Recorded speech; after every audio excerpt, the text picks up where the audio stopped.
Man, probably a fun fact on me is that I like to read. Like I like to read. That's a lost art nowadays.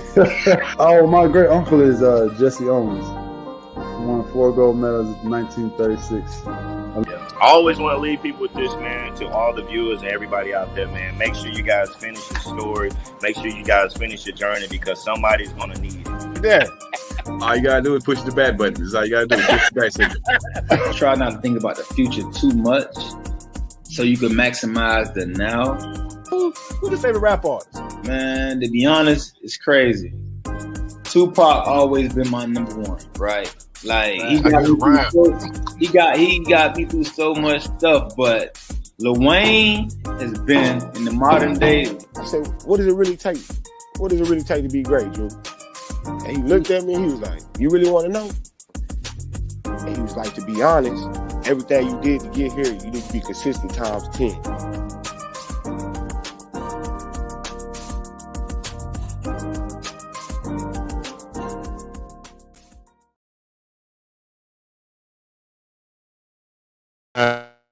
It's your boy. Welcome to the Playcall Sheet off-season edition. Man, we got the full crew in here tonight. Man, I kind of missed these guys. It's been a while. But let's get them up in here and do a damn thing like we always do. Right off the top of the dome, man. We got to bring the man in here. He whipping it up in the back, man. Pirates.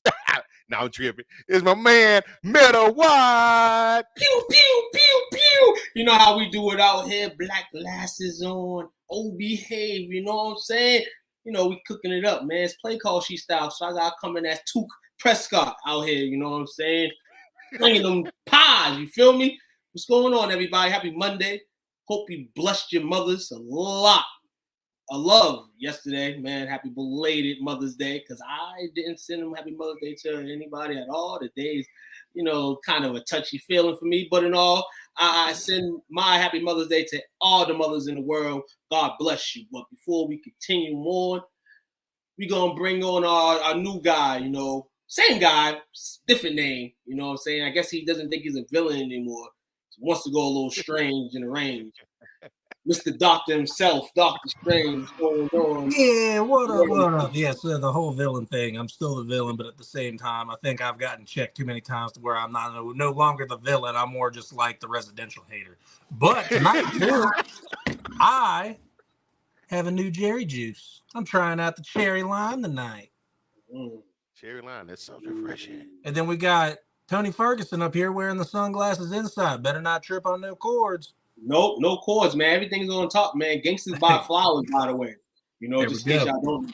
Gangsters buy flowers. It's a nice touch.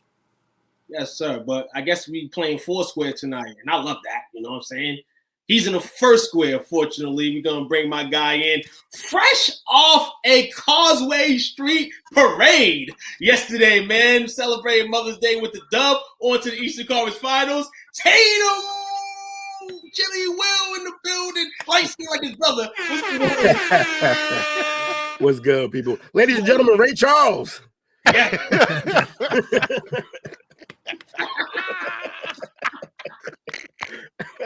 Oh man, y'all some fools already. My man's a residential hater. I like that. That's hilarious. Honestly.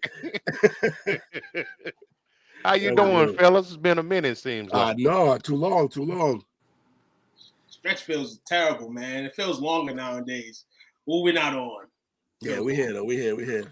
Absolutely, man. You know, football season, it's off season, but it still goes on. Just 24/7 business, man. Man, still with you.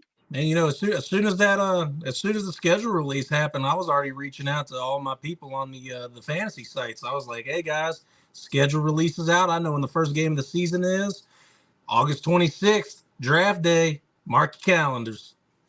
Yep.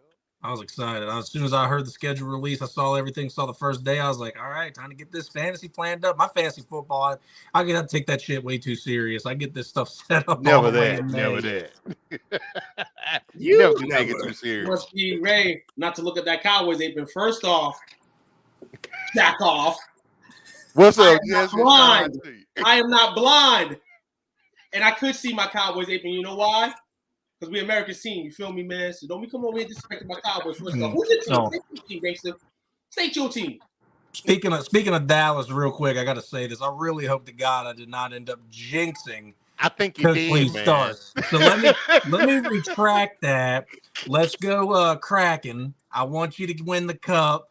Forget the Stars. We don't want them to win. I'm retracting all statements. I'm not gonna I don't want to jinx no one here. Hey, we gotta have it, man. It's been a while, man. Vegas waiting on us. Yeah, who that? And it's 0-0 at the end of the first. They puckered up tight over there at the AAC tonight. Who that? We see you. That's Jesse, I think. And listen, y'all better who that to another 3 and 40 you see. 3 wins. Crack stars. What's up, P. Diddy? We see you, baby. Hey, man, shout out to them Arlington Renegades, man. Yes, sir. That's crazy, on right? them boys. Out to championship, man. That's crazy. The team we cover is the first team to win it. I'm being real. The team with the losing record that actually won the championship might have just saved the XFL. Yeah. Make it make sense, but that is great for the XFL. With a 4-6 regular season record. Yeah, that's not good. That's not good. But they traded for their quarterback. Who'd they get? Luis Perez. A lot of people know him, but I think 2017, 2018, he won the Division II national championship and the Harlan Hill Trophy, which is the equivalent to the Heisman for Division II. Okay. Shout out to East Texas. Well, they ain't East Texas State no more. Texas A&M Commerce. Brandon issue. We got Brandon issues. Got Brandon issues. We got all about that.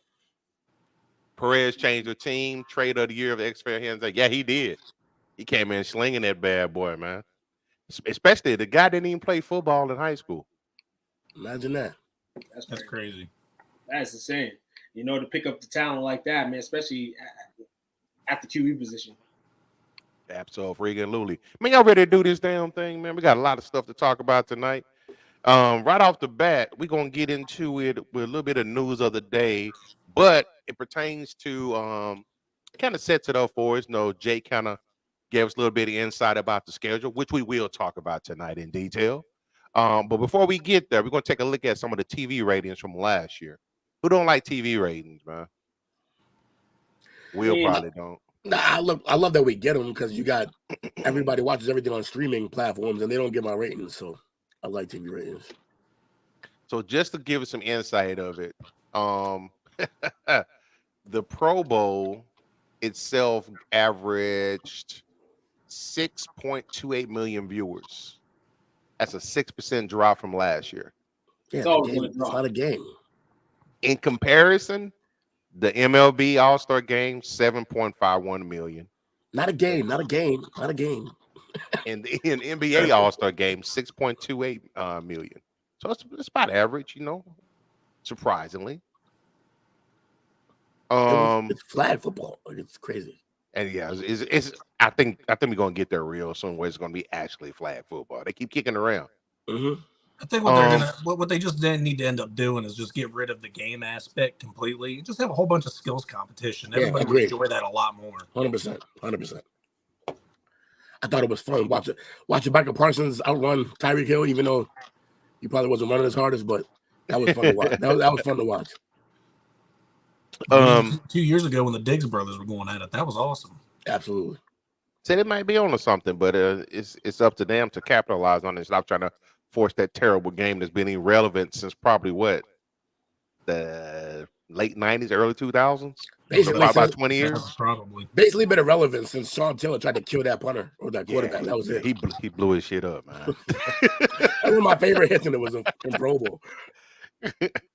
But hey, gotta have your head on the swivel. Real quick, AFC Championship game between the Bengals and Chiefs, 53.1 million viewers. The year before that, 47.8. So they went up there. Okay. NFC Championship game, the Eagles and Niners, 52.3 million. Then they got some of the divisional stuff and things like that. See, the Jags and Chiefs, 32 million. The Bengals and Bills, 39 million. These are the divisional rounds. The Giants and Eagles, 28 million. And the Cowboys and Niners, 45 million. Wow. How about that wild card game? Tampa Bay and Dallas. Huh? Do they have the wild card game on there? Actually, they do. Wild card game. Let's see. Chargers and Jags, 20 million. Ravens and Bengals, 26. Seahawks and Niners, 27.4. Dolphins and Bills, 30 million. Cowboys and Bucks, 31 million. And Giants and Vikings, 33 million. That was a good crazy. game, though. That game was crazy that day too. So I mean, a couple extra heads coming in to back the game, like and viewers. The game is crazy. First off, I want to know, how do they get these exact ratings? Like, damn, they know our TV's on. That's crazy. The Nielsen formula, probably. Yeah. Yeah, and definitely based on the stature of the game too. Like, that's where the ratings can either drop, stay the same, or pop up. A lot of these games, looking at the schedule of the playoffs last year, were exciting games or games that came closely to the finish. Comebacks, things of that nature. There was probably only like one true blowout. Keep it real. And that was the Cowboys Buccaneers game. Every other game was kind of like you could watch it. Well, football. I was about to say, didn't the Vikings get blown out though? No, they ended up making some that was a close. That was a close game. Yeah, that was a close game on a Sunday. So you know what I'm saying. You get that on Fox. Yeah, definitely gonna have some Hounders coming in. To be honest, I think where the Jags and the Chargers ended up getting most of their viewership was definitely towards the end of the second half when the Jaguars were making that comeback, or else they probably wouldn't have even reached 20 mil. But I agree with that too, Jake. The perseverance of Trevor Lawrence and the defense and the rest of the team, that was a whole team effort. I absolutely love that game. They didn't give up. They came back and they managed to pop all the way above 20 million. That's pretty cool. Now, I don't know if you want to call that the Jaguars up or the Chargers going down story, but it was entertaining nonetheless. Look, you give up 4 picks. You give up 4 picks is a little bit of both, I assure you. And just so we got the 5 top-rated games for last year. Number 5, Cowboys and Giants, 27 million. Number 4, Eagles in Dallas, 27.8 million. Number 3, Dallas and Giants, 29.2 million. Number 2, Buffalo and Detroit, 31.9 million. And number 1, Dallas and New York, 42.1 million.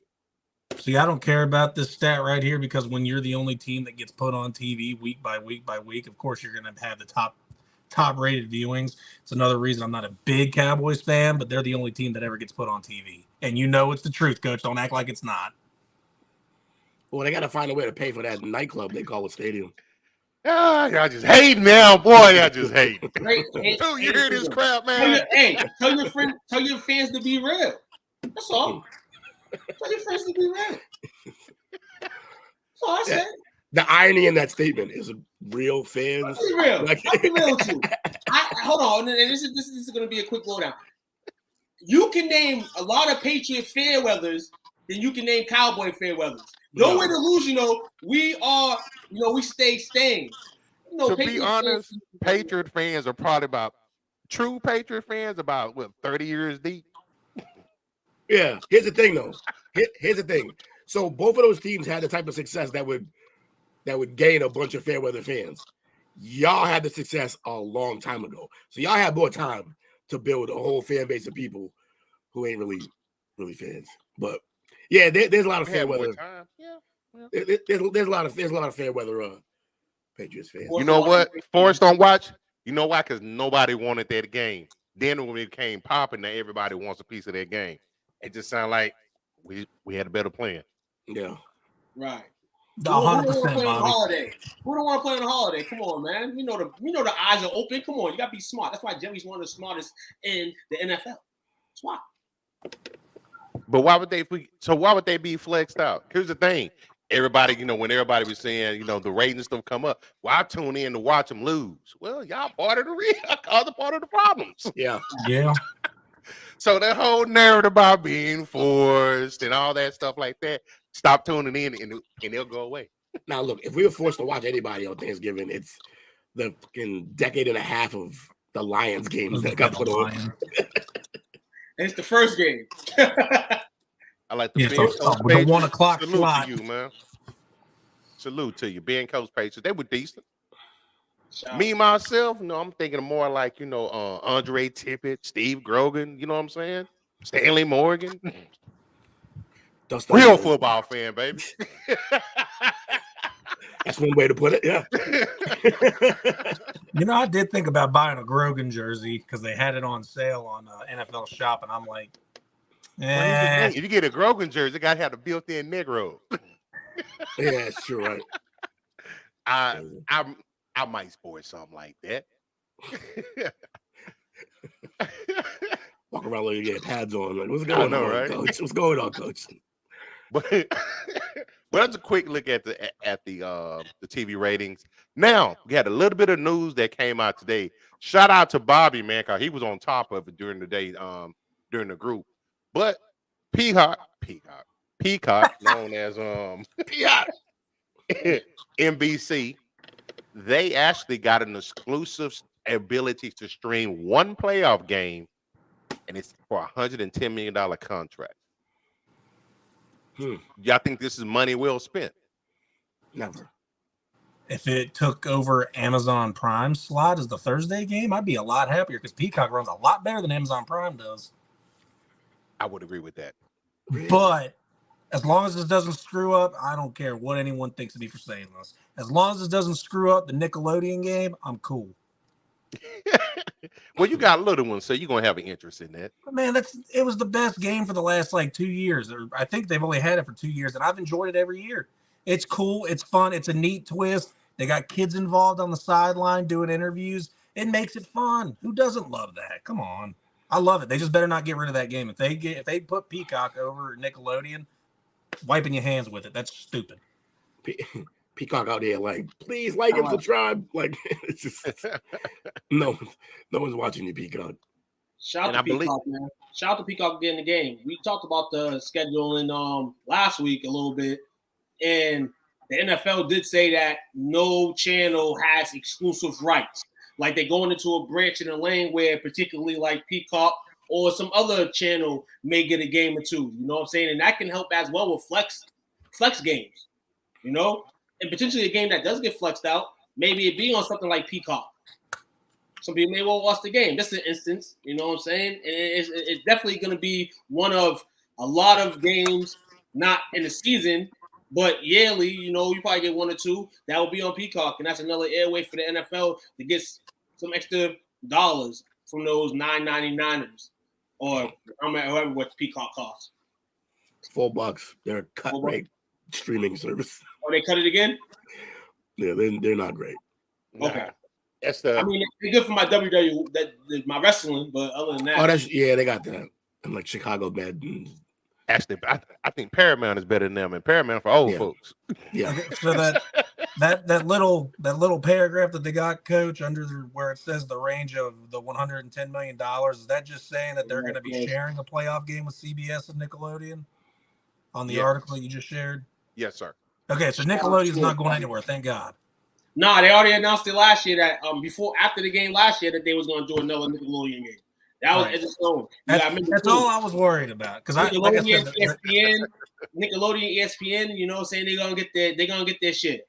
Yeah, because the touchdown, the slime zone, they put up the SpongeBob face for the field goal. I mean, it's just a really neat attraction that I did not think that they would ever end up doing. And Nickelodeon's probably one of the most loved like kids programming channels that they have out there. And it does bring, the younger fans who might just be playing video games into the sports world because they see some of their favorite characters on the TV. My son watched that game, both of them, both years, and he's a football fan, but he'll be sitting there looking at the iPad while the game's going on. While that game was going on, he was focused and in tune with the game, and I liked it. I don't know, Coach. I think you said his kids, but I think he just loves Nickelodeon. I'm starting to think that too. I should do him like he did me, crush his childhood. Nickelodeon was overrated. He's in the front row like, slide me. I sure hope not. Because you doing that, you might be at a BYOB, boy. Yeah. Invite me there. I got y'all. Coach, that was deserved. That was deserved. I'll take that one right there on the chin. It's good. I kid.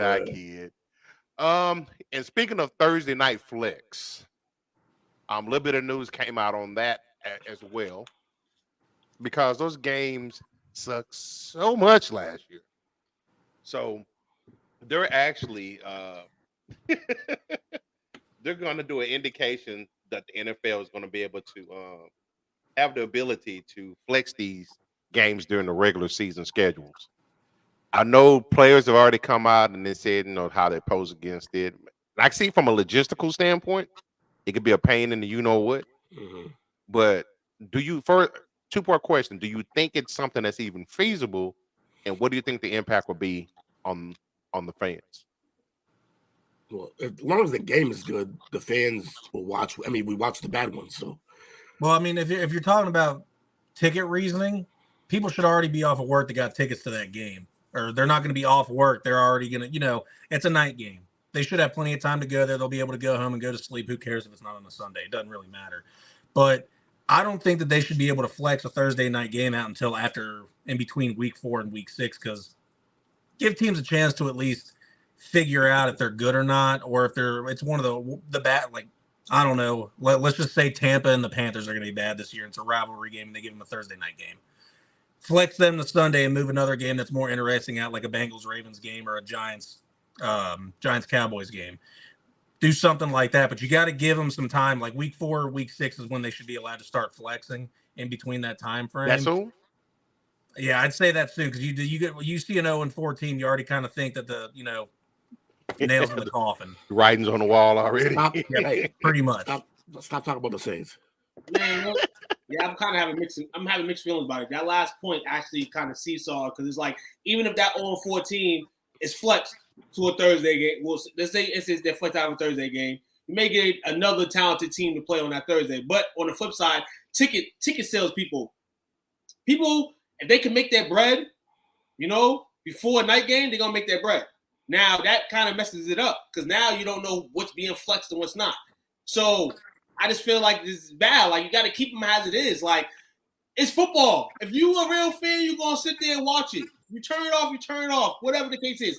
There's betting all around the world now. We're betting, it just makes it feasible for people to watch or just tune in. It doesn't even matter no more. Where in the world is streaming, either watching or you're watching on your device while you're live betting or at a bar somewhere. I don't like the strategy of them flexing Thursday games. Whatever you got on the schedule, what you put out and what you do, that's like these season games. For instance, all these regular season games that just came out. You gonna flex? No, you put the schedule out. This is what we're here to see. If the team sucks, the team sucks. Like we said, you gotta play them. The only reason I'm pushing back on what you're saying is because the only reason that they're doing this is because the fans were complaining about how bad the Thursday night games were. So they're trying to answer to the fans of what they want. So, I mean, there's going to be people that obviously don't like it. The players are obviously going to hate it, because if they're supposed to play on Sunday and they get moved to Thursday, that's less time to rest. So I can see why every player would end up hating this. But the NFL's just listening to the fans. If the fans think the Thursday night game sucks, we're going to put in a flex. Yeah, fans think the Thursday night game sucks, but as people, they suck because they ain't playing on Thursday nights. They ain't playing in the NFL. So if you don't want to watch it, go watch cricket or hand tennis or something like that. I don't know. But The point of that is you do not flex Thursday night games. If the Thursday night game is going to happen, you're going to hear this little tune and the little intro, Thursday night football, and if the team is playing that sucks, don't watch them. Straight up. Honestly, he sold me. He sold me. He's right. Nobody's flexing my Cowboys out because my Cowboys are 0-10. Hell no. You know what I'm saying? I was gonna agree with Jake, but he sold me. He's absolutely right. Actually, Jesus. Look, just stop scheduling the Texans on Thursday. Or like, what do you? This is simple math here. Just oh, coach's face he made when you said the Texans. Yeah, it's simple. He looked scared for a minute. He looked right up. Yeah. Did she hear that shit? Like, we've had this conversation plenty of times with Thursday games. So what with the fan thinks? So what? Football has to go as continuing, regardless if it's a fan or not. Who said F them fans? We're going to say this right now. Real talk. Now, too. Just the only I was pushed back on what you said, but I agree with you at the same time. Only reason the pushback is because they're only doing it because the fans are complaining. I do agree, but I 100% agree with you. If you don't like the game, turn it the fuck off. Yeah, don't be screwing with people's lives because they might have that Thursday night game planned out. And now they got to switch their plans funding. So I'm with you. I'm 100% with you. But the NFL's just doing the classic millennial thing and coddling the haters. Hey, you said it, not me. Here's the truth, though. I'm a millennial. I'm allowed to hate on my own generation. This freaking generation is dumb. Anyway, here's the truth. Here's the truth, though. If they just schedule it properly originally, they're not even going to have to exercise this rule. Now, you see, the thing is they can't see into the future either. The Bengals are supposed to be 13-4 this year. Watch them go 4-13 instead. Then they got to flex them out. Just saying. No, that's not. Unless somebody gets hurt, unless there's an injury or like you got a situation where, like I said, just stop scheduling the Texans versus the Colts on Thursday. Like it's very simple to deal with. I got something for you. What?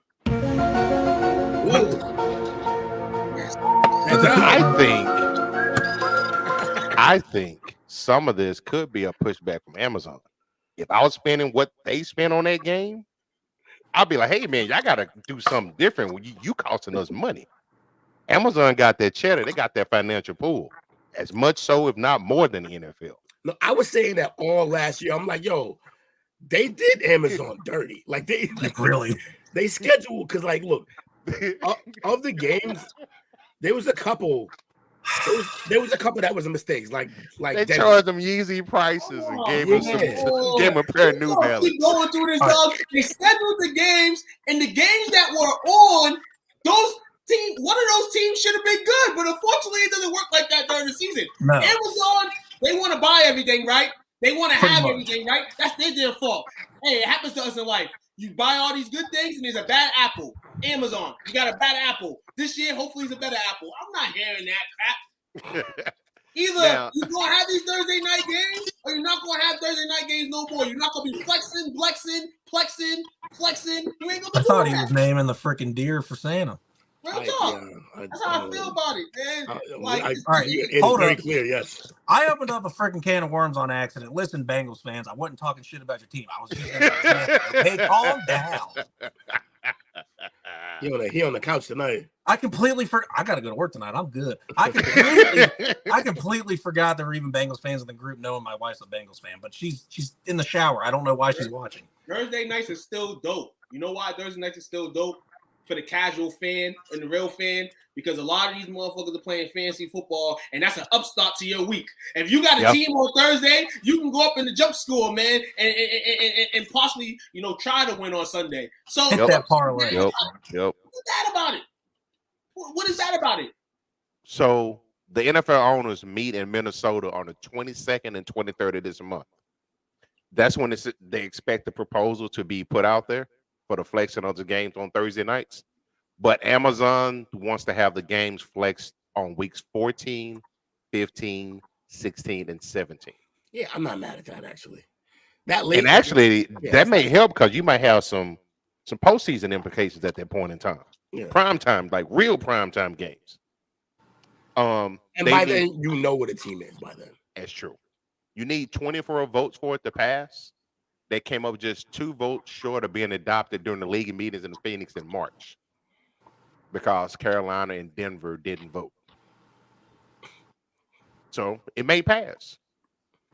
They don't want to lose their primetime games. No, because they want those at the end of the season that they trash.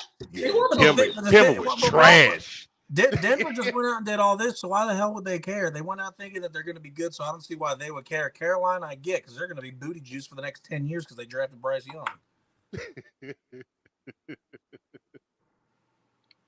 Man. I got some strong opinions tonight. Yeah, we see. I know that there ain't no Carolina fans in here, so I know I can at least say that. That's like that doesn't exist. I've never met one in person. See, say that's fair, coach. The end of the season makes sense. Quit giving Casey everything give you. Well, they win it. I mean, they win. They didn't stop giving KC everything. They didn't deserve #1 seed last year, but anyway. The league. I mean, y'all couldn't beat Lamar. Y'all couldn't beat Lamar and sweep Lamar. That's why y'all didn't get the #1 seed.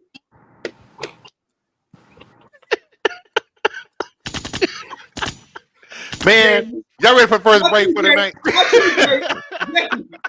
I missed it. I was speaking under my breath. I didn't even hear what he said. Give two a chance to do a shot. I want to hear it. Ray Charles on fire. Yo, man, Jamie, man, I'm telling you, Lamar. If y'all would have swept Lamar, y'all would have had the #1 seed. The travel would have went through Cincinnati. If y'all would have beat the Cowboys earlier in the season, y'all would have had the #1 seed. But what y'all do? You struggle, and this is what happens when you struggle. Spoil your little brats. You gotta learn your lesson. Just attacking fans now at this point. Who just said F the fans all the way around? I'm attacking teams tonight. You know what I'm saying? F the fans of the NFL. Is it F the fans of the NFL? F our fans. I don't even care about none of y'all. I've been humble. I've been humble the last few years to a lot of teams. I'm definitely ain't when it comes to the Patriots, but I'm growing that old tooth back where all teams about to get smoked. You're getting it started. He's gonna leave me alone. Make a dollar out of 15 cents. You damn right. I'm living the struggle right now. I'm gonna live it all up. Y'all was crazy, man. I hope we get a Bengals Cowboys freaking Super Bowl now. You don't want that. Just so I can hear you two and her go at it. She don't want that. She see what happened last year. She don't want that. Wants that. It's all right. Dak will just dak and fumble. We'll just start Cooper Rush just because. There you go. You might actually beat him then. What is happening? We are ready for our first break. Got everybody mad. We're heading off. Right back in a minute. Oh, I'm sorry. I'm so sorry. We're going to take a break, man. Like Jake said, we be back in about 15, 20, man. We sure appreciate y'all hanging out with us. Two throwing out this hot fire tonight. It's only entertainment out here, man. Well, appreciate y'all. Be right back. What's up, world? Kyrie Robinson, man. New Orleans Saints veteran.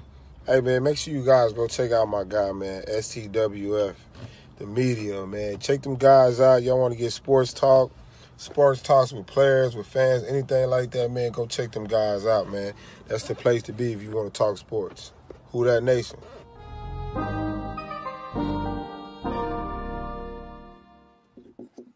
Yes, sir. I feel like if we didn't go to break, he was going to attack that Make-A-Wish kid again. He just lined him up at that point.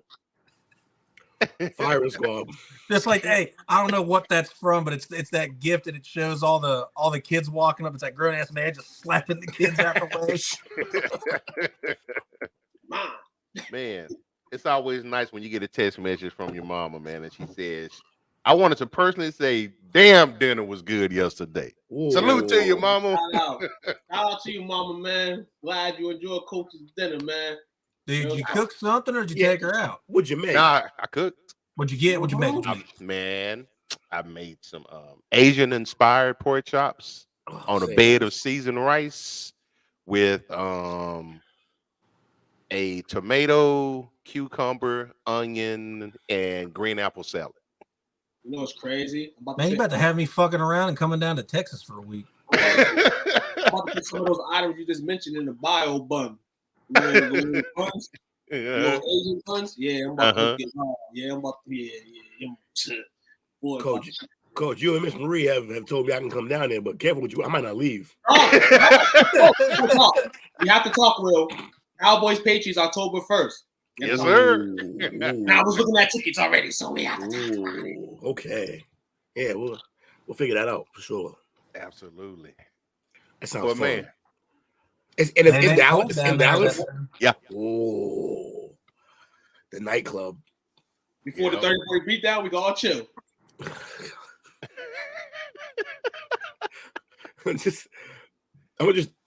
I'm at the FaceTime Jake, so I'm not alone, like just getting beat up by y'all. God dang, Aaron Judge hit another home run. Oh, did he? Yankees. Go, boys. So, as Mr. What is called himself? Dr. Doom tonight? Or what, Dr. Strange. Dr. Don't Strange. get mixed up with Dr. Doom. Dr. Strange. Hey, you should be so lucky. Dr. Doom is a way better character. We can talk about this. Let's see. So we're going to take a look at the strength of schedule, which says a lot about, the team's outcome, what it could be.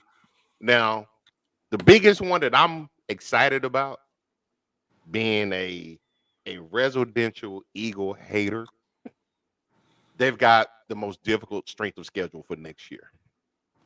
So we're going to really get to see what they're made of, because they had a cupcake schedule last year. Will and I are screwed because of Patriots. I mean, yeah, they play y'all twice, so. Good one. It is horrible one. Anyone? Crickets? Nah, leave me alone. This ain't cool when the rapper got the gun. You know what I'm saying? Dog, listen. You're looking at this strength of scheduling, man. Philly, of course, at 56.6. Miami at 55.4. Damn, man. Looking on top of it, man. You got the teams right. Well, yeah. I mean, pretty much. Your teams are going to be all over the media this year. For instance, Philadelphia. I won't really say Miami, but you're over there at the top, man. Yeah. When you're at the top, man, it's kind of like, is it going to be that way? But I'm going to bet that the 4 teams here, I'll put the Patriots in this. We'll override that scheduling, I feel. Yeah. Patriots got the 3rd hardest schedule. For why? Just whatever. For 15 play the division games. For like 18 years of dominance. That's why. They play they play the West. They play the projected West. They projecting the West to be high again. I think they play the West, and I think they play the NFC East. So yeah, beat down Central. So what are they basing this off of? As in last year's record. No. How do they give certain teams schedules? Is it based off of what they finished? Like the Falcons sucked, so they got 32. They rotate like it's the actual formula to it. Yeah, which divisions you play. Yeah. It's a little ridiculous that the defending Super Bowl champions, the Kansas City Chiefs, are at 16th. This is ridiculous. I don't like that. If they win the Super Bowl, they should be towards the top, not in the middle. No, you're basing it. I think you're yanking it of a different way. This is the mixture of them last year, based on the division they're playing and the percentages that they have. The Chiefs are favorite to win every game next season. Just to let everybody know. Nobody knows that. The Chiefs are the only NFL team projected to beat everybody. But they have the 16th thing. But it all comes to fanatics and all that other stuff, analytics and all that extra stuff. Y'all hear that? It's the world's tiniest violin. Everybody stop crying, man. That's how it goes. John Morant. Yeah. Too soon. Hell no. We talking about that Wednesday night. Yeah, not soon enough. That man got to get his shit together. But so it looks like obviously most of the divisions are on a 4-year rotating schedule. It seems like we just played the Patriots not too long ago. Yeah, we played right? them. Like 3 years ago? 2 years ago. Which I went to Vegas. I went to Vegas. I was watching it. I was in New England. So it's funny because it's usually every 4 years. But in the last, it's a split of 2, and then another 2 in Dallas. That's interesting. That's pretty interesting.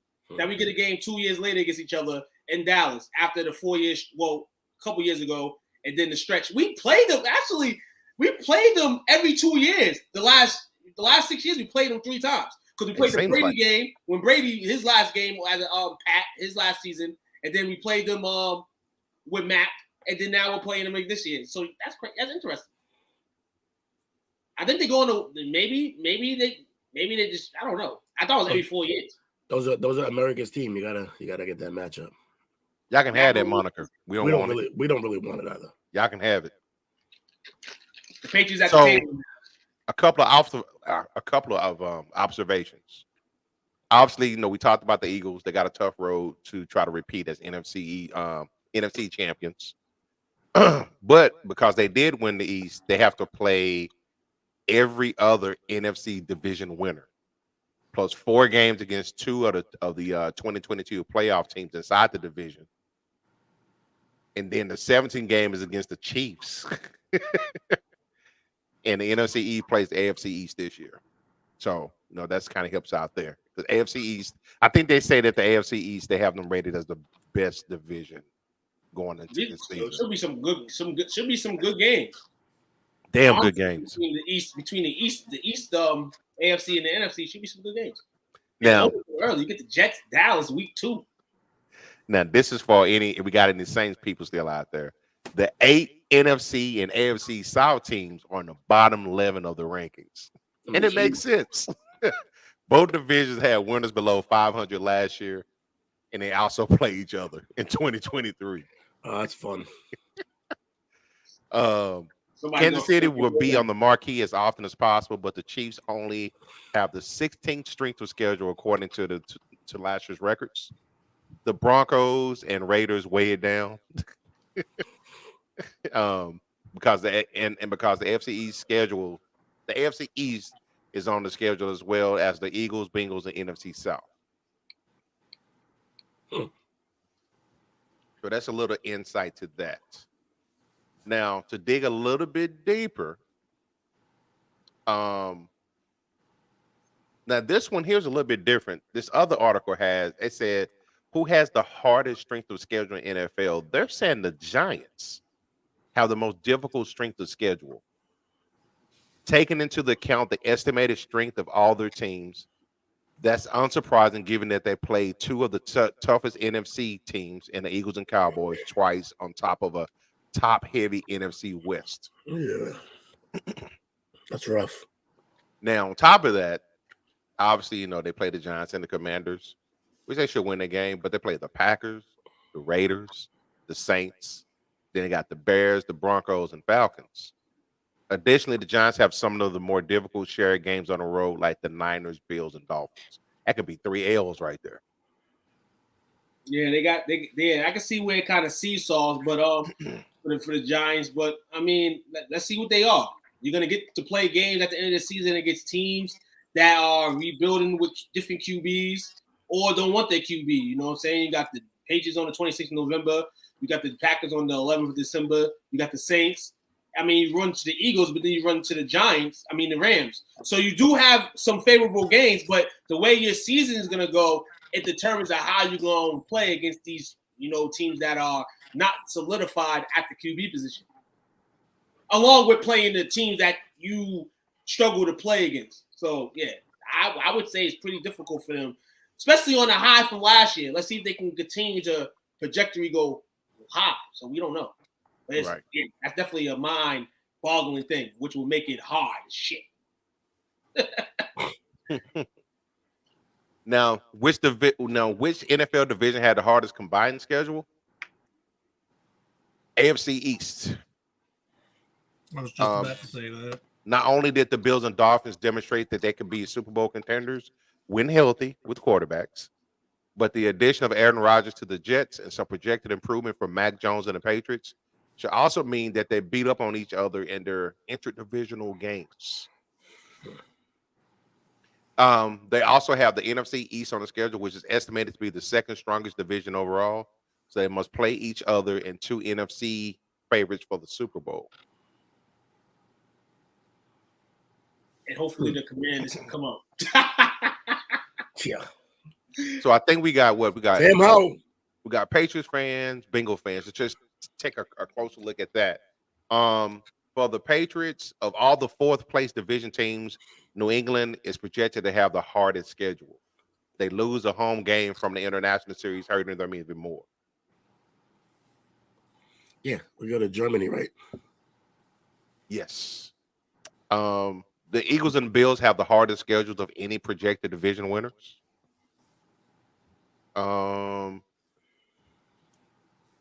See who else we have. Bengals, right? That's It seems like they kind of, the reason why they kind of set the Bills up every year to be a contender is because their schedule, when you look at it, I mean, they do win games, but it is very competitive.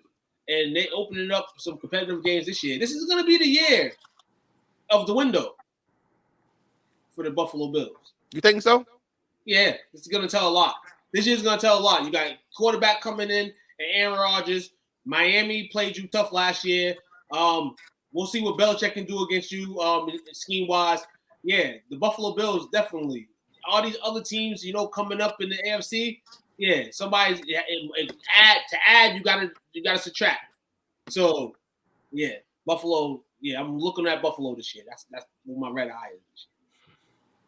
For Cincinnati, they have them. It actually says the Eagles, Jags, and Bengals have the hardest strength of schedules inside their own division, despite being the strongest teams in the division. I can agree with that. Cincinnati's going to play rugged Baltimore, rugged Pittsburgh, and for all it is, I mean, divisional matchup in the state with the Browns. Not saying that the Browns are going to be an excellent team, but you look at it. But my thing with the Bengals is, I'm going to give them a plus. I'm going to give the Bengals a plus. Is that though they've lost the last few years, there's not no negativity coming out the locker room. Usually, like after games like this, you see negativity. You see ways that the team may, down themselves. I feel like the Bengals this year, going into another year, like, we just gotta stay poised. Gotta stay here. We haven't been here. We have to remain to stay here. And they're learning. Saying teams that are trying to get there usually, are not humble. They're humble. I can say that about the Bengals. They're humble, team-wise. And they deserve it, man. Yeah, they're a good team. The number 32 team on here, I'm enjoying this. The Saints. The Saints have gained one estimated win based solely on their schedule versus the schedule of average teams. So they're just giving them that just because the division is trash. They're on a 3-year plan to win 14 games. Yeah, it's gonna repeat again. Y'all hired the wrong coach. I said it when he got hired. He's not that dude. Hey man, we just gonna pray for the sake of the brand. We gonna hope that the Saints could be competitive, man. Yes, we do. We do. Be talkative and y'all was real quiet last year. You know what I'm saying? We want y'all to be a beef with the rest of the teams, man. That are representing the brand. So hopefully the Saints can pick up 6 wins. Hopefully they can be battling again at the end of the season for a playoff spot. I don't know. But please don't come in here with that 2-40 bullshit. Please. Like you can talk as many things you want about the Cowboys, but I guess 8-9 season, 8-8 is cool. 8-8 is cool, but not no 3-14. It's unacceptable. Especially from you guys. Man. Why? Because man, it's the man, dog. You can't have the team is the worst. Man, that's a great point, I guess. Like it's just the man can have the worst. Man is like, yeah, the man is like, who's your favorite team? Saint. Come on, man. You know what's real funny about it? You know what? Well, it's not funny. You know what? It is. It is funny. What has happened with the decline of Lattimore? He was healthy last year. I know 2 years ago he had a broken hand. But last year he looked like dumpster juice. How's that pass rush doing? Yeah, you can fall off real quick, man. That's why you got to act kind of humble. It's an island for a reason. They will leave you on that motherfucker and die. Maybe he's trying to turn this his value to get the hell out of there. Stars They're up. just not working so far though, because they're like, we need you, man. We're gonna keep you around. But ultimately, let's see how Lattimore does this year. Yeah, I think it's fool's goal, right? I think it's fool's goal. I think he's trying to get out of there. Yeah. They didn't address the running back position. Kamara might miss some games. And you really trust Derek Carr. All right. Yeah, It'd be this- nice to have him back home, but he's only going to be there for a game before he goes buys his trust stake in the Raiders. Anybody go to church on that offensive line? Because Derek Carr is heavily in the church. We're gonna tell that too. If some of the offensive line ain't going to church, that means he's gonna be bad. If they all participate in the church with him, they got a chance. That's true. I'm telling everybody. You remember the story a few years back with him and the offensive line of the Raiders, and they went to that Washington game. He got hurt, and because they didn't believe in his beliefs, and nobody in the world knew that but Mika Grimes. Shout out to Mika Grimes, man. You know what I'm saying? If y'all don't know Mika, go follow her. You know she is the wife of Brent Grimes, former cornerback. Okay. Told it all. And also told it all about Ryan Tannehill, why the Titans should never paid him, because he was getting beat by the Dolphins defense, who was ranked like 30th in the league. So, you know, some people, I listen to a lot of people, you know, get a lot of intellect, you know, get a lot of things that people like, don't listen to that shit. But, you know, in reality, you got to listen to everything. Me and Cole talk about this people. I'll watch it. So we kind of, to put a cherry on top of it, obviously we got all these schedule talk in here, ratings and whatnot. At the end of the day, as we're talking about, finishes and records, the last part of tonight, we're going to take a look at predicted records for teams. Now, depending on the input from those watching, depending on how much time we spend on that, but I want to take just a quick snapshot. Just let me know if you agree or not as far as the projected records. The Arizona Cardinals, they have them to go 3-14. Sounds pretty accurate to me. Yeah, they don't have a quarterback. Yeah, no quarterback, and even when he comes back, he's not going to be healthy 100%. So, no quarterback. Nuke is still there, but I hear they're still shopping him, even though they say they're not. They didn't give the fifth-year option to Simmons, so he may be available. So they got a lot of stuff going on over there. None of it good. None of it's good. Yeah, 3-14 is just about right. You question about Kyler, even if Kyler does come back, he's not going to be able to save him at a point. And there's no Thursday game, there's no international games for them. So you might not see him on TV this year unless they're playing one of the NFC West teams on Fox. So, yeah, this might going to be a disappointing season. I agree. Chris said with 4 wins. Okay. Hey, Chris trying to win another $1. I feel you. The Falcons, they have them projected to go 8-9. They're gonna make a big jump like that. Well, that was pretty close there last year. The whole division was almost 8-9. I really believe in Ritter, huh? It's all going to depend on Ritter. And again, after watching him for 3 years straight at UC, he ain't the guy. I see him getting 5 wins, if that. Really?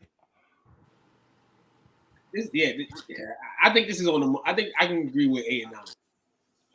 I just don't see division-wise. 8-9 is enough to get in the playoffs. So you know what I'm saying. You're gonna take that 8-9 with a grain of salt, but yeah, this division is kind of the question for me.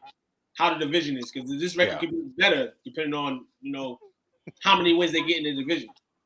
It might be now that you talk about the division like that. Just looking at what each team did in the offseason, you got young quarterbacks, new quarterbacks. Yeah, I think it's gonna be a repeat of last year, to be honest. And be real, you have the Falcons are going with a new QB, but at the same time, they kind of have their continuity from last year and just add a few star players. You know what I'm saying? Because they had the Buck. Every other team is kind of like they should have won the division last year too. Yeah, that's what I'm saying. Every team right now, I feel like besides them, every other team trying to rebuild themselves. So it could be fair out, but 8-9 could make the playoffs. So I mean, I agree with you. True that. The Ravens, they have predicted to go 10-7. I'm with that. That seems about right. I can see them winning a couple more games than that, but it can go either way.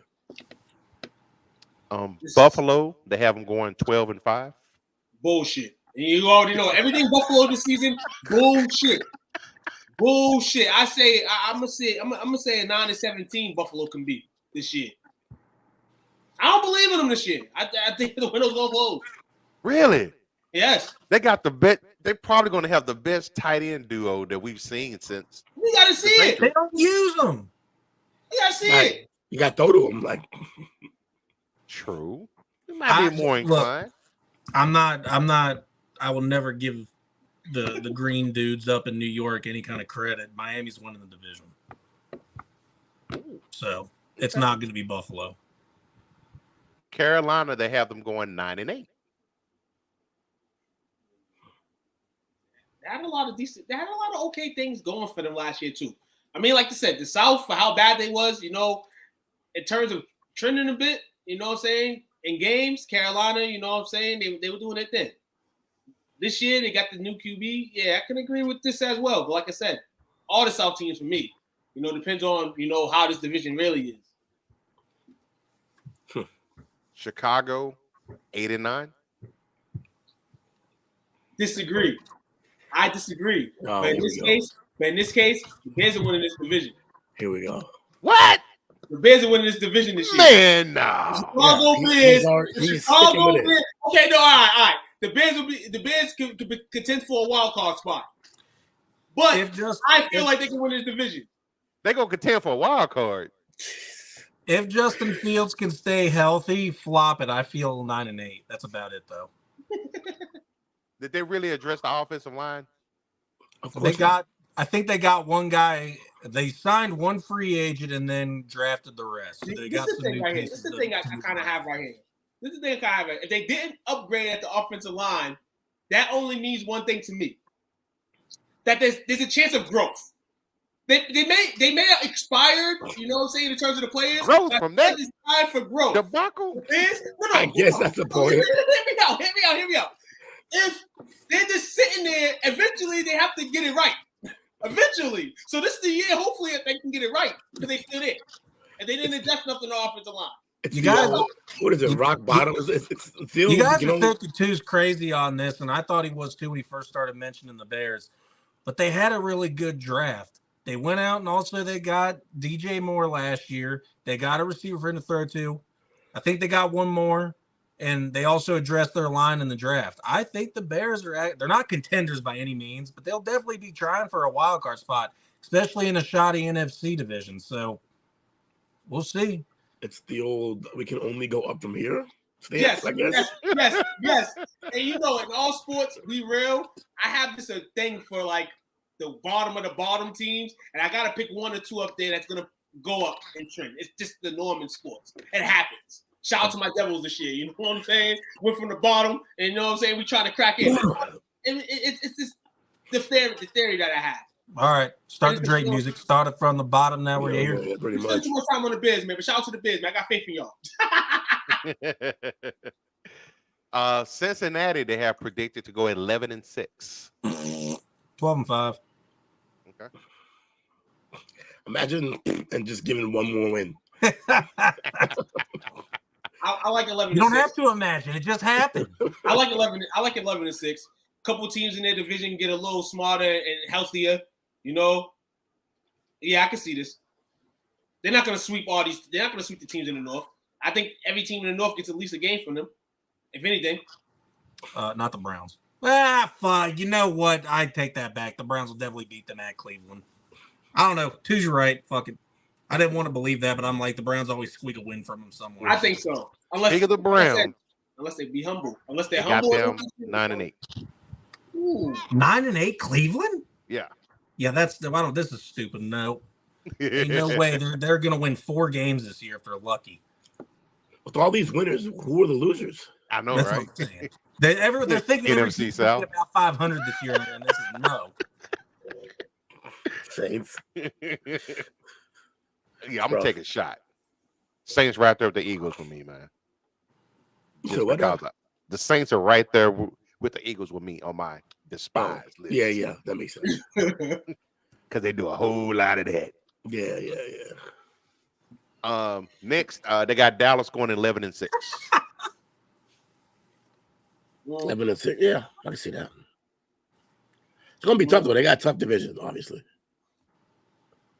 I'm gonna just what's in between agree and disagree? Neutral. I'm just gonna be neutral on this. Just gonna abstain.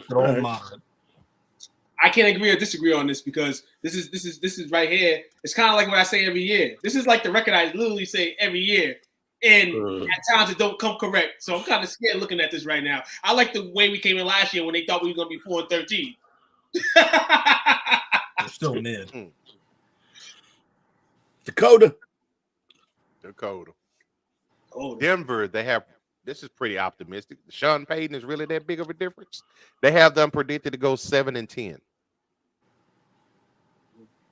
I thought it was going to be a winning record when the way you set it up. No, that's about perfect for them. Yeah, I can see that happening. The Detroit Lions. Give them a winning record, winning the division. 11-6. Oh hell yeah, they're winning the division. I think that wins the division for them. And I definitely hopped on Will's train. I think I'm not a closet fan at all. I'm not even a fan, but I'm just definitely be real. This is the bottom of the barrel team that I'd like to see finally do well. Cue the Taquan hate. I'm gonna be real. They ain't gonna be 11-6, but they're gonna be a talented team, and I feel like they're still gonna make the playoffs. But I feel like not getting Jalen Ramsey this offseason, you know what I'm saying? That would have been the guy that got them the division right there. And I feel like they didn't address that. Toast Ramsey. They got Gardner. They got Gardner, right? Yeah. Yeah. Okay. But yeah, we gotta see the lines on the field. But I mean, they gotta make the playoffs. They got Gardner and safety. That could be 10-7, and it's not bad. I'm not saying they're gonna be a shitty team, but you know, they'll hopefully they can still make some noise and not gamble a lot. You know, They were for the last couple of years. They've been in, I mean, even though they lost a lot, they've been in a lot of games. Like they're not getting. And that's the thing, single football team. And this is why sports will be becoming this. If you're watching all the sports, honestly, right now, all the major sports, the competition and the amount of players that are coming in yearly and the athleticism and all that makes games competitive. Though a team is in the MLB, for instance, is 13 and 140. You look at the games and you watch the games. There's some games where one-run games. You know, you may have the lead and then the team come back. There's a lot of things that happen in professional sports. So teams are not as heavy as you may think. It just seems that way because you got to have winners, you got to have losers. That's all. True that. Packers 9-8. This would make me so happy. It'd be hilarious. Really? Yeah, I just think it'd be funny for them to do okay without Aaron. True that. No comment. But also 9-8. I mean, I talked a lot of. I said Jordan Love is from this tree. You know, maybe he has some success. Now I'm looking over here a couple weeks later, and I don't know. I'm shaking. I want to say this. I want to change my mind on the Packers, man. I think this may be a bad thing, man. I'll say 7-10. I'm gonna say Packers gonna go either 4-13, 5-12 at best, and they're gonna be in a runner for Caleb Williams next year. And you think they will? Yeah. You think that bad of Jordan Love, or you think they're tanking? It's Jordan Love has a 1-year audition. That's what he's gonna get. Yeah, there's a lot of pressure on that young man. Mm-hmm. Yeah, they picked it up, but we shall see, man. You know, he doesn't have to just be up for it though. He has to be markedly quarterback. He has to be markedly better than He has to be markedly better than what they think Caleb Williams. He's got the same thing. He's got to deal. He's dealing with the same thing Mac Jones is stuck dealing with. Finding some big shoes to fill. Yeah. So I mean, you can't judge him off of one full season that you get. You got to really. He's been stuck behind. He's been stuck behind somebody who hadn't left. Patriots didn't get. They had Jimmy G, but Tom decided to stay. So they waited until he left to get a quarterback to go right into a starting role, which is just it was horrible. The Packers did it right, and I think Jordan Love will flourish where Mac Jones fell short. I think how they develop their quarterbacks is a lot better.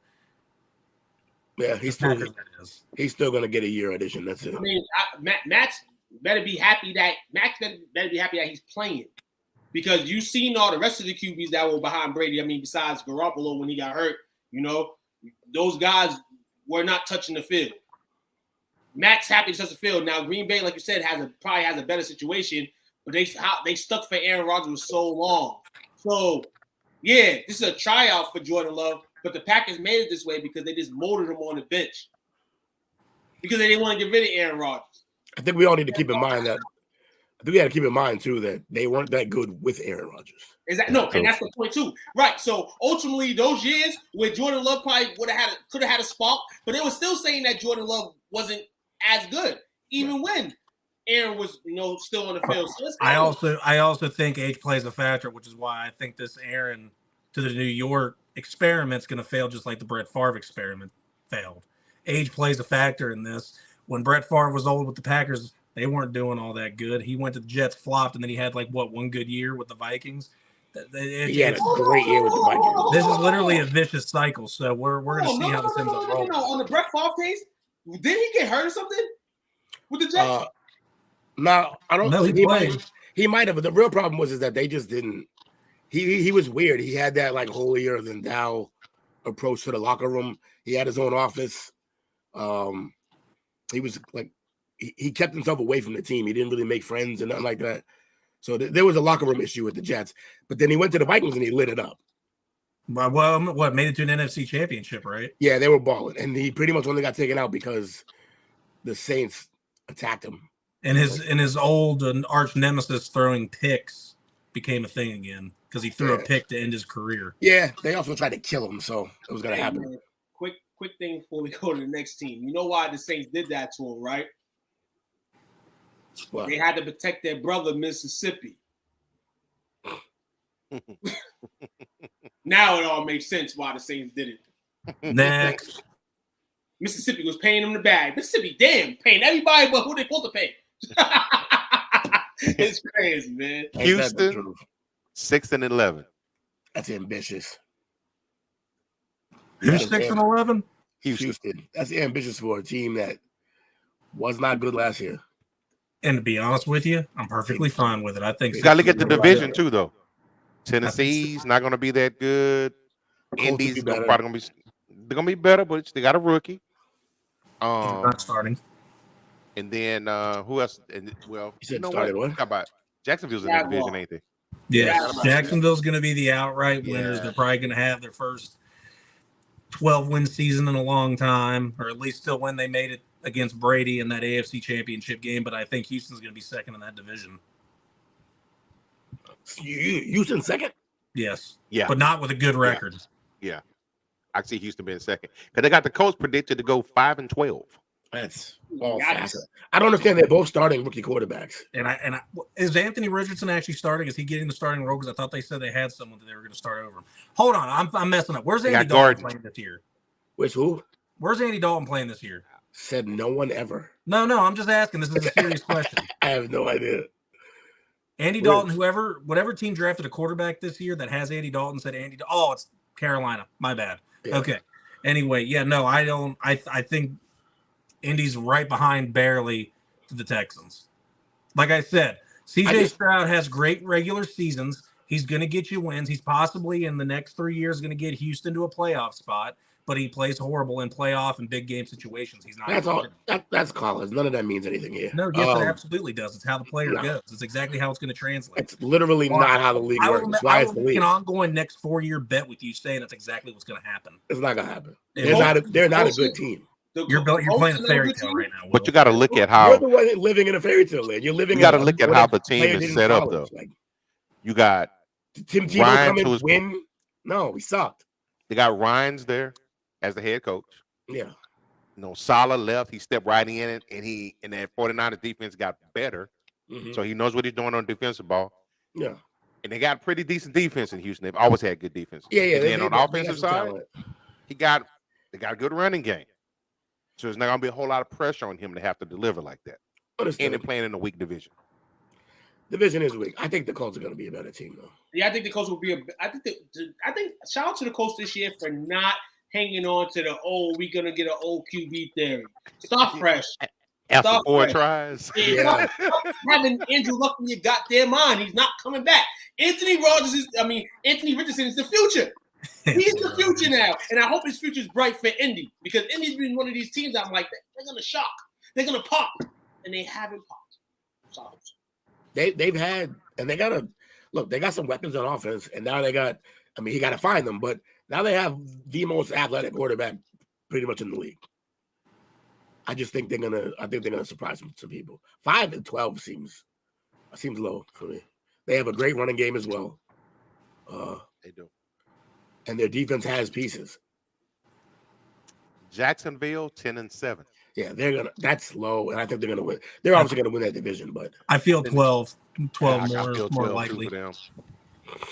I don't feel 12. I think this is reasonable right here. Now, if they go 12, that's cool. That means they remain course. But 10-7 right here to start off, it's not bad for a team that, we remember the Jaguars before this situation, right?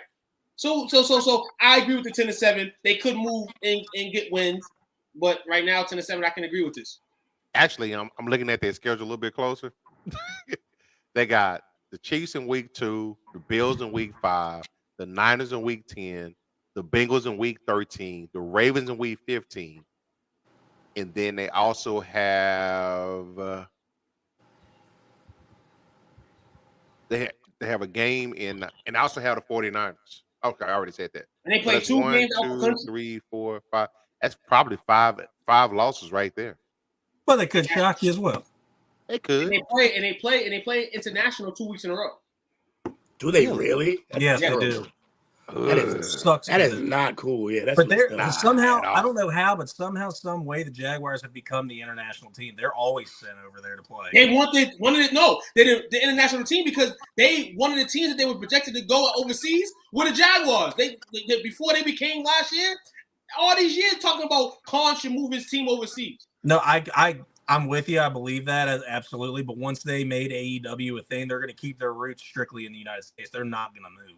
But because they've been over so much, they're absolutely one of the international teams that everybody loves. They want them in Mexico. They want them in Canada. They want them in Germany. They want them in there's another one.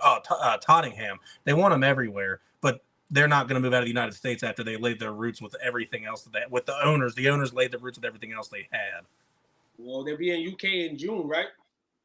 Or July for AEW in the UK? In Wembley, yeah. Oh, that's going to be crazy. The Chiefs 13-4. I told everybody earlier, this team right here is projected to win all their games this year. So I'm going to stay here flat, but I'm going to disagree with this. I think they take a little slide. Not a crazy slide, but I think they take a little slide. I don't think it's 13-4.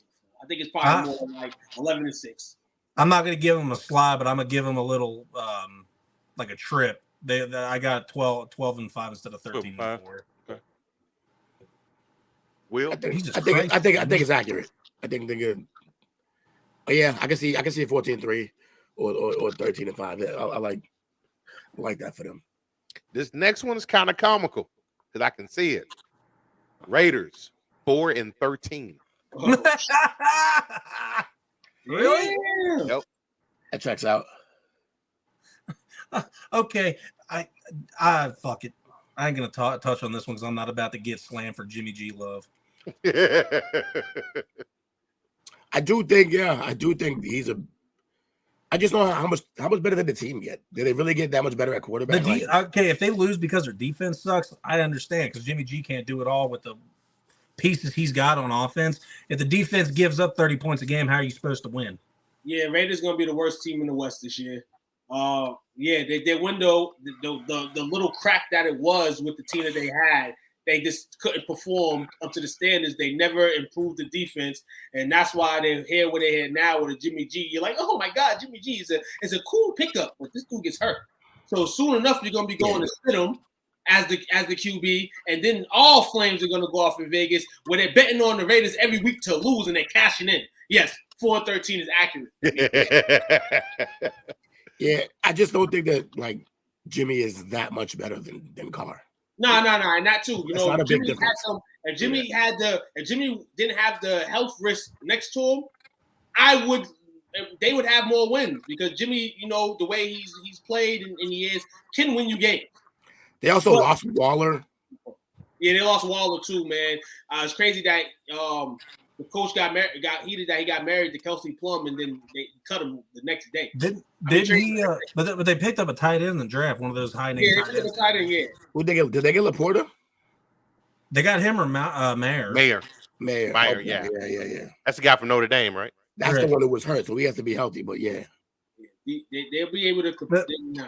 I'm with you on that. It depends on how healthy the offense stays for what they end up wanting to play, and then it also depends on if their defense decides they want to play. Because every year, you know, you're going to get your absolute most out of Max Crosby, but only one defensive lineman can do so much. He gets double teamed. They ain't got no offense. So as they don't give up 30 points a game, and Jimmy G stays healthy, that could flip. They could get 8-9 wins. It all depends on health and if they have good defense. Okay. Chargers 12-5. No, that's ambitious. They're not going to have a better record than the Jaguars. You know what they're about to do? They're about to get totally let down with Kellen Moore. Yeah. They already threw the ball too much. Yeah. He really finna sling that bitch. It's not Dakota. It's like a real quarterback. Like I'm not saying Dakota's not real, but I'm saying it's like a real. He's gonna be more inclined to pull the trigger. It's a more prototypical quarterback. He's just gonna be thrown all over the field. It's a nightmare. Spreading everything out. California love. Yeah. Kellen Moore gonna see him and think this is what I wanted to do when I played in the league. And it's not gonna work. That right there. That comment right there. I want to be Boise State. I need to have the Boise State. Right. Yeah, I agree with you. And I can't wait for that game. I think that is a Thursday night or Monday night game when they play Dallas in LA. The Rams 7-10. That's a coin flip. I think that I don't like 7-10. I like 8-9 or 9-8 because they are getting Stafford back. Cooper Kupp's coming back healthy. This team just won a Super Bowl, even though they had pieces when they won the Super Bowl. This team just won a Super Bowl 2 years ago, and the coach hasn't changed, and the guys that they had around them on the offense haven't changed. Wait, the defense, yes, has changed. They said 10-7 or 7-10. 7-10. Oh yeah, I'm with that. I'm going the other way. 6-11. There's no way. This team's going to come back with a fire under their butts. Sean McVay's not going to want another losing season. I think he could not. They'll have a 500 record. I can see that happening, but one thing I said last year is this team's only getting older. So if they come out with fire early, cool. Salute to them because we know offensively they can do it. If Stafford can give you a glimpse of what he's been in his career and Kupp can be Kupp, but the fatigue is going to ride on him as the season keeps going. Aaron Donald, this is a wild prediction. And as good as he may be, and he got a ring, Stafford just as easily in any given season of his career could be just a guy. Aaron Donald's going to retire. I'm on board with that. He's not special. He's got a great arm, but he exceeded expectations when they won the Super Bowl. When they won it, they had a stacked team too. Yeah, he almost threw that away against the 49ers. They don't really have a great running game. They have one receiver that's like sufficient, and he's coming off a knee injury. This team is not going to be a good team. Mark my words. You can mark them all you want. Mark my words. This year, at the end of the year, is going to be the rise and a nice little run of Stetson Bennett. They are going to get to a winning record to where they're filing into the playoffs. Matt Stafford is going to get injured. Stetson Bennett's going to take over and take them back to the playoffs. Yeah. If they at any point in the season are starting Stetson Bennett, it's a 5-win team. And that's a Josh take. Yeah. I don't even think Josh would think that. I think Josh would think the one's going in the water. I think so. Josh. Well, no, that's my super hot take at the beginning early of the season. Oh, yeah. All right. Mark it. Book it down. It'll be a nice little Disney story if that happens for sure. Dolphins 11-6. Mm-hmm. I see.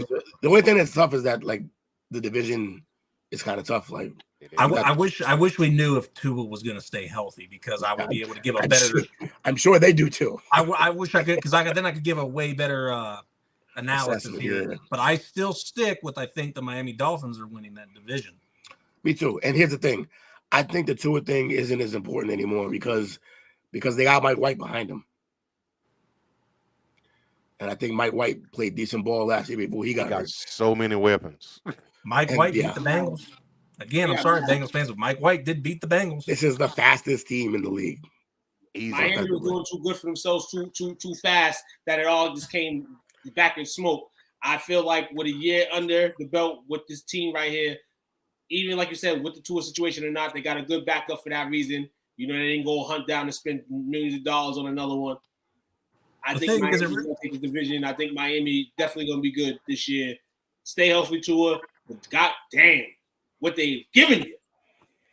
With you guys saying how fast this team is, it really shouldn't be that hard. He should not get hurt. If all you got to do is say hike, wait a second, and toss the ball because they're so fast, he shouldn't be getting touched. See, we could say that, but then you got to give respect to the players on the other side, though. And they may be a fast team, but they may be a defense that, you know, is able to mathematically scheme it so that they are, you know, a normal team on the football field. So Tua is definitely going to still have to get the ball off. Yeah, fast doesn't mean physical. Take a hit. He's got to take a hit and slide when you're running the ball. Take the down off. No, slide. What he should have been doing, his only off-season workout this year should have been the neck dips to make sure that he could hold his head up when he went down. I heard he's been doing that a lot. I heard that's been done a lot. I heard he looks bigger. He does look bigger. When he was able to do things, you know, in football again. I heard that's one of the first things they was going out of with is to slide. Okay. The Vikings 7-10. Ooh, damn. Yeah, I mean, if they go 7-10, that means they finally putting the stamp on Kirk Cousins. I can kind of see this going there, or I can see them adding another nice young receiver in Addison and going. They did, Addison. Could you imagine if the Vikings happened to tank this year just because of how unknown the team is, really, that they ended up with Caleb Williams? That'd be nice and scary. They won't be that bad though. That'd be weird. But no, the thing is with the Vikings that it's been the last 2 years, they are always in close games. Yeah. 2 years ago, they lost the close games. Yep. Last year, they won the close games. You don't know which Vikings team you're going to get. It depends on what comes down at the end of the season or what it comes down to at the end of each game. So you don't know what Vikings team you're going to get, but you always know what Kirk Cousins is. They need an athletic QB. Depending on depending on the game time. Yeah. I agree with this. But they need an athletic QB though. So Kirk Cousins may be done. The way this offense looks, they need an athletic QB. They're a team I could see tanking for Caleb Williams, though. I ain't gonna lie to you. New England 9-8. Thank you. Ambitious. And I was about to say thank you because I don't even see that. Yeah. This team to me, and I fellow New England fans, shut the fuck up. 5-12. That's a little rough on the rough side of a Belichick team. It's possible, but 6-11. 6 or 7-10. 7-10. Okay, I can see that. Yeah, I'm not touching this.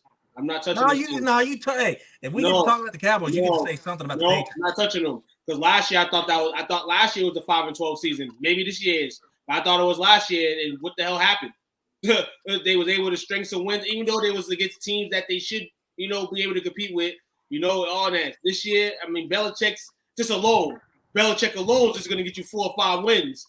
So I'm just here like team-wise, you only got to win 3.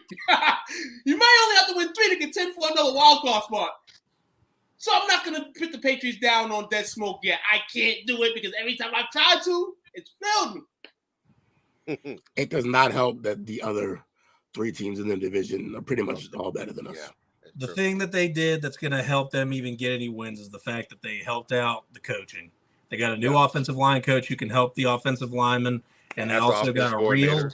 they also got a real offensive coordinator that can hopefully get Mac back on track and let him go back to progressing. But when his rookie contract's up, whether he's back on the tracks, ready to go, it depends on his play. They gave him a crutch. They got him a really good offensive coordinator. He's got his crutch. Do something with it. Saints 8-9. Yeah, man. All these teams in the South, man, flip flop. Ambitious. I think it's very ambitious. You got to think Carr's going to turn a whole team around. What was the record again? I'm sorry. 8-9. Is Kamara going to?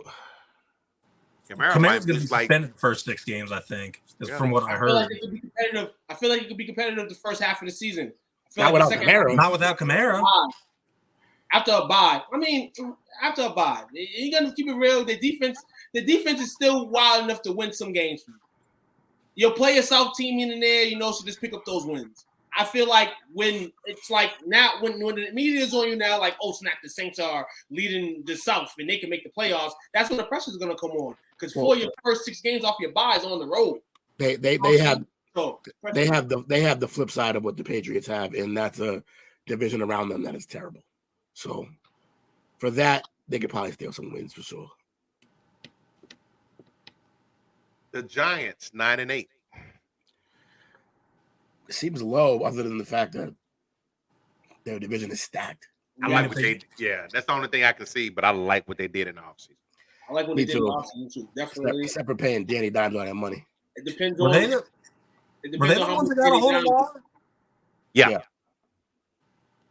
Depends on what Danny Dimes can give you. He had a good season last year, despite that they had him just play honest football. Can he play honest football again this year? And the Giants get the same amount of wins they got last year. Is he with the money that he has now gonna feel pressure? We'll see. Is he gonna turn in the flop? Kind of a cool record to be at 9-8. I can agree with this. Yeah. We'll see what happens with them. I don't believe in Carr very much, so. I don't think Saquon's going to be there much longer either. Oh, we're not talking about Saquon. Yeah, Danny Dimes, he's all right. I think they paid too much, but I think they can get out of that contract in the back half of it. Not too bad. They was forced to do that, though, because I don't think they had no better option. All that money to – yeah. Do you really want to give all that money to Saquon like that? Nope. He finally got a healthy season? They're supposed to do that, right? The man is still yapping to them every now and again. Daniel Jones was an Eli Manning call because he worked out with the family. That's true. The Jets 11-6. Ambitious. Really? Yeah, I just think they're a good team. They're a really good team, but also they're in a tough division. And maybe not ambitious. Maybe right on. This could be just be the hater in me, but I got 8-9. Okay. That would be wild. Look, it's not like Aaron Rodgers can't have a bad season, but they have a much better team than the one he just played on. It's the way the relationship of the coach and the quarterback is going to play. Because we've seen a relationship between LaFleur and Aaron in Green Bay. Aaron wasn't feeling him off the rip. Now you with Saleh. Saleh sounds like a good, solid guy. But he's also no nonsense. So can they click together? If they're able to click, woo, that team in green, I'm about to give you a Jets hat. You know what I'm saying? It screams, man. The New York Jets with a team like this, they ain't never had a team like this since I don't know when. And they are looking to make goddamn noise because everybody's saying they were just a quarterback away last year. So what they do? Now, I got my thing is it doesn't have to do with the coach and the quarterback. Their offensive line last year got banged up and injured even before the season started. Their offensive line's got to get and stay healthy because if they go down, Breece Hall goes down, then they have no running game. Then Aaron, who can't run for his life, is going to be ending up running for his life. Guess who else didn't have a running? Guess who else didn't have an offensive line and almost fucking won the Super Bowl? The Cincinnati Bengals. And then somebody approved last year, and I still thought they offensive line was, but then they got to the point where they showed out. That's what I'm saying earlier with the Bears. Like after a certain amount of time, you have to grow into this, or your ass is grass. And it's only 3.5 years you have a job. on average. Well, they went out and drafted. They got the 2 tallest tackles in the league, but Mekhi Becton got injured, and Elijah Vera Tucker also got injured. They went out and got a center that can move to guard, and the center they got now is supposed to be very good. I don't know why I know this much about the Jets. Oh, my brother's a Jets fan. But Mekhi Becton's got to stay healthy. Vera Tucker's got to stay healthy. They got to hope the guy that's a center that's moving over to guard is as good as their draft scouting was. The guy that Will brought on for the draft show, what was his name? I forgot. James. He had very good things to say about him, so hopefully he can play that, and that center can bloom into a good offensive lineman. But if Becton and Tucker can stay healthy on the right side, I believe they're on, and the guys that they just got for the blind side can play up to their potentials, Jets could be very dangerous. It all depends on that offensive line and if Breece Hall can stay healthy, because Rodgers with a good run game is more dangerous than Rodgers having to throw all the time. That's true. Yeah. He's a play action mofo. For sure. Eagles 13-4. They lost a lot, but they gained even more. Yeah. The rich got richer. Here's the thing. I worry about this. But they lost both their coordinators. That, and they have the toughest schedule in the league. Yeah, there's a stint. I think they play the Chiefs, the Bills, and someone else. I got them losing 3 straight towards the end of the season. They feel more like a 12 or 11 win team, more like that. Yeah, I'm with Will on that one. Can the scheme remain the same it was last year? Like I said, Jalen Hurts had an excellent year last year, but they kept him humble under the center. Now you got this money now. You know, a lot of times you get the money, they want you to do, you know what I'm saying, what they want you to do. So now do they turn the game into, I hope they don't, you know, Jalen Hurts, you know what I'm saying, you know, having more dominance in offense, more pass. No, run the same shit you won last year. If you do, then, you know, and Jalen Hurts is the same way, they're successful. But if anything changes in the offense, yeah, they got a problem. I think they caught I think they caught some teams off guard last year. Nobody anticipated Hurts to take the step that he took performance-wise. Nobody did at all. Now people have had a whole offseason. And Sirianni, he seemed like he's kind of the arrogant prick to figure, well, it worked last year, it'll work this year. Yeah, they lost both their coordinators, so it's going to be interesting seeing how that goes. Yeah. He also while winning, called out his team for being predictable. Yeah, they didn't really change that either. So the book might be out on them. We'll see what happens. Steelers 10-7. Ambitious. I got them 9-8. They're going to be 500 because Tomlin don't accept losing seasons. This may be this could be the losing season. Yeah. No. I mean, this could be, and I don't want to say it because I don't want to see Tomlin ever. Even when the Steelers are bad, they still find ways to win. You're right. I saw Will shaking his head because I said it's a Tomlin thing. It is. He's a player's coach. He makes the best of the player come out onto the field. This team, no matter when they've been bad, they've still had a winning season or at 500. This team is going to be 9-8. Now, this is one thing to know. If you finish, this is why Pittsburgh kind of one of those teams.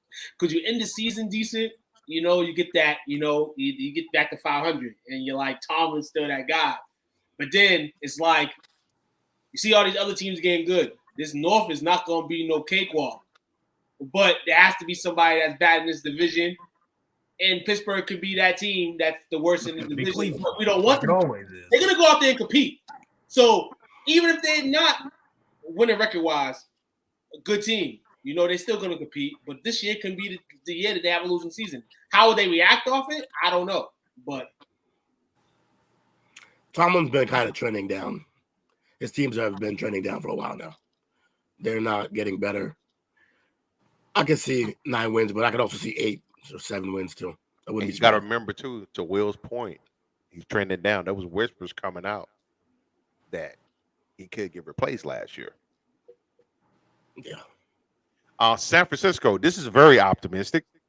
12-5. With what quarterback? Right. Kind of was the case last time too. Like with what quarterback? Like supposed to be Trey Lance, that ended up being Jimmy. Like Sam Darnold as your QB. Darnold's not good. Off the year. Sam Darnold. Now we're talking about Sam Darnold. Now I can't really talk trash about Sam Darnold. That was my guy coming out of his draft. You know what I'm saying? I thought this guy was going to be the man by now. You know, the league is going to run on Sam Darnold power, but it's ran on Donald Duck. And he hasn't been successful. So it's definitely going to be hard for San Fran. Hopefully they can get him into the mindset to run an offense and do good because they're going to need it. Overall, they have everything else they need. But they either got to have Homie come back early from his injury or they're going to have to deal with Sam. I don't know how that's going to last. I think he's going to be back early.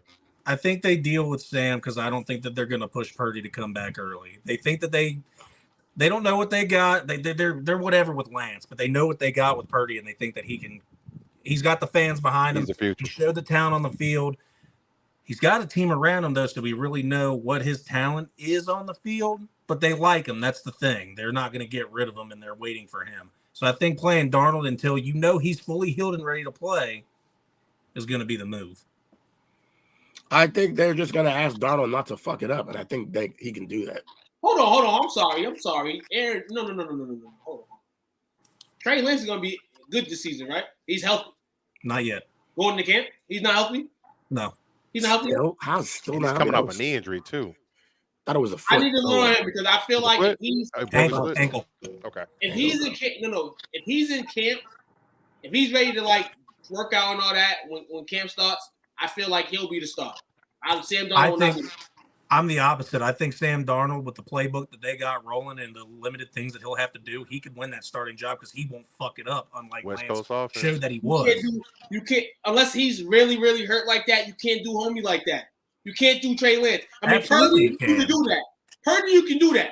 Purdy, what he did last year, he can do that. With Sam Darnold's resume, hell no. Trey's healthy. Trey got that starter spot. And no, absolutely not. He's going to lose a spot in training camp. They already talked about possibly trading him. So yeah, they don't want him. They're done with him. Yes. But no. But if they don't find a suitor, they're going to have to play him. That's Darnold is it. And I'm playing him over. There's gonna be the Jimmy G circus all over again. I'm playing him over. And they lost that Jimmy G. I gotta play him over. I gotta play him over Sam Darnold. If he's healthy. If this still lingers about his knee, Sam's quarterback all day. But if this guy comes into camp and the only thing he has to work on is what he has to work as a QB, I'm going Trey Lance. Even if he's 100% healthy, I think it's hard to sell to your team, a team that is basically on the brink of being a championship contender. Like they're right there. They have. You're selling them Sam Darnold. Hear me out. Sam Darnold. Hold on, listen to him. Can I finish? Yeah, you can. I just think it's hard to sell to the team. We're gonna play this random rookie that we don't like. He's got talent, but we're not sold on him. We've even talked about trading him versus a guy that is a solid. He can play solid quarterback and he's a veteran. He can not mess it up. Seasoned. It's just you have a better chance with Darnold under center. I don't think you have a better chance with him. I feel like if that man that you chose at the third pick, you traded all your cars for and your prairies, he's got to play. From the standpoint of you have to see where he is. Last year, he got hurt after the second game. So even if he was struggling in the first two games, you clearly didn't see him on the football field. If he's healthy, he's the starter. Not at all. 2 days ago, it was said that it did not heal properly. Yeah, it's not good. I mean, no, like I said, right now you said that part. Yeah. If you go with the need, and Sam Darnold's his spot. And cool, Sam. All you gotta do is listen to Shanahan. But nah, I don't. Yeah, they don't want Darnold to start. They want Trey to try to get the value out of him. But if Sam's gonna be the choice, then that's gonna be interesting to see. But hey, fellas, it was fun hanging out with you guys tonight. I got to get on to work. Finish up these teams. I'll tune in from the car. And everybody, thanks for tuning in tonight. Jamie, your insights were helpful. Top Gun, fun. I don't know who else commented. Those are just the names I remembered. Fun show tonight, guys. I'm looking forward to the chop up tomorrow. You guys have a good one. You too, my brother. Good one, bro. Yeah, man. Yay! Seahawks 10-7. That's fair. I think they win the division next year. But the only thing that I can see a problem with, they travel the most next year out of every team. Yeah, that graphic was crazy. They travel. Unbelievable. They travel overseas from the West Coast. Yes, man, that's rough. They travel to the East Coast. You said West Coast. West From Coast. from the West from the Coast West to overseas. overseas. Oh, okay. Yeah, man. I mean, they usually okay in the early game. Seattle is. So we'll see. Like I said, you see all the Arizona going downhill. We don't know about the Rams. We just talked about the 49ers. Yeah, I mean, Seattle can be again for a spot, but it all comes down to how Geno Smith is going to orchestrate this team this year. And I feel like their record leans on him this year after a stellar last year. You know, hopefully the people ain't looking at him to go back to Geno of the old. I'm just hoping for Geno to finish his career out as a solid QB, and you don't got to remember all the old stuff that happened. So I mean, Seattle's creaming up, stacking up on chips. Young team. They developed receiving core too. They got Pete Carroll. As long as they got Pete Carroll, they can believe. They had a great draft too. So yes, great draft. Buccaneers 8-9. I think that's optimistic. Baker effect. Yeah. Which Baker do they get though? Right. You got but you got Baker with this is the story with Baker too. Because Baker in Cleveland had two good receivers. Yeah. He didn't have we're not going to talk about his stint on the Rams because it was really nothing. He had a good game, whatever the case was. Good Monday night. Was it Thursday night game? He had a good game. Good Thursday night game. Now you go to Tampa Bay. And though Tom Brady left, he left you with two weapons. He did. He left you with two weapons, so you have to lean on him. The question is, based on what we've seen from Baker Mayfield, how is he going to do that? You know what I'm saying? The arm at some point, goes dead. So we're going to see how they really are. But like you said, South, all you need is Baker to go to those two wide receivers and be good with them, and they can be decent. The defense is going to be, they're gonna test people. It's going to be interesting, though, how that offense turns with Baker as the QB, because this is probably Baker's last stop. Can he make it so that they trust him another year after this? Because he's basically playing money right now. Anything after this, he's probably going to be a backup. Right. I think they have another bad season because I don't even think Bowles finishes out the season the head coach. No, I don't think he does. Yeah, he's not a great coach. Tennessee 8-9. Sure, I guess. I think Vrabel by himself can will them to that. He can will them. I'm gonna go down. I'm gonna disagree with this. I'm gonna go down 2 wins. So I'm gonna go 6-11. 6-11, okay. Yeah. I'm with Jamie, 7-10. I'm gonna go 6-11, man. I think at some point they tried to shop Derrick Henry. Yeah. I think they tried going into the draft. Yeah, they tried going to the draft. But you get your season. When you get your season started and all that, and you know what running backs are good and what teams possibly may need a running back and may spend to go get one, depending on how their contender status is. Yeah, Derrick Henry will be in talks at that time too. Yeah, everybody loves their running back room in May. Yeah, I know, right? Hey, they all love it. When they start getting banged up, that's when you can look for trades. Right. And last but not least, the Commanders 6-11. Commanders, hey, Jake was just here. I wanted to ask him who really believes in Sam Howell. But damn, I mean, I'm sad too. Why you sad? That defense is getting wasted. Why? I'm sad because Snyder, he don't own the team anymore. Right. So now they might actually try to do something. Yeah. They actually try to go do something. But hey, man, for the way the division is, I mean, this could be a 6-11 team. They'll be hard. They'll be competitive as every NFL team. I hope will try to be. But you're gonna have a disgruntled Chase Young on there. Yeah, Chase Young didn't pick up the option. So correct. Yeah. I mean, how disgruntled can you be? You've been hurt yourself, so like. But you gotta think about this new generation.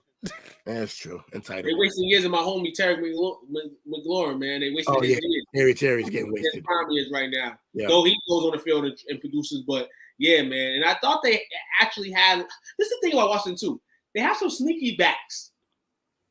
Robinson's pretty decent. Robinson's decent. Shout out to him, man. Coming out, what happened to him last year. Shout out to him, man. Definitely a good fantasy guy for me last year. They play hard. We'll see. I don't think Robert Mayer is still there. I don't think he should be there anymore. I think the setup. That's going to be the setup. Enemy. That's why I don't think they're going to be very good this year. New ownership coming in. They didn't address the quarterback issue that they had, or the lack thereof, and you got pretty much a dead man walking. at head coach. Right. So that new Exactly. ownership may come in and they just want to just, you know what, new quarterback, new head coach, and just wipe the slate clean. That's the And team they that would might be. Washington may this record might go down. Washington may end up with the number 1 pick in the draft. That's true. Caleb Williams, like I say. He'll look good. He'll look good in those colors. Yeah. Yeah. He's already kind of wearing them. Right, exactly. I was about to say that, but I said, hold on, let me think of the color scheme real quick. Yeah. It's close. It's real close. Right. Definitely. Fascinating. But man, that's all 32 teams. We actually covered it.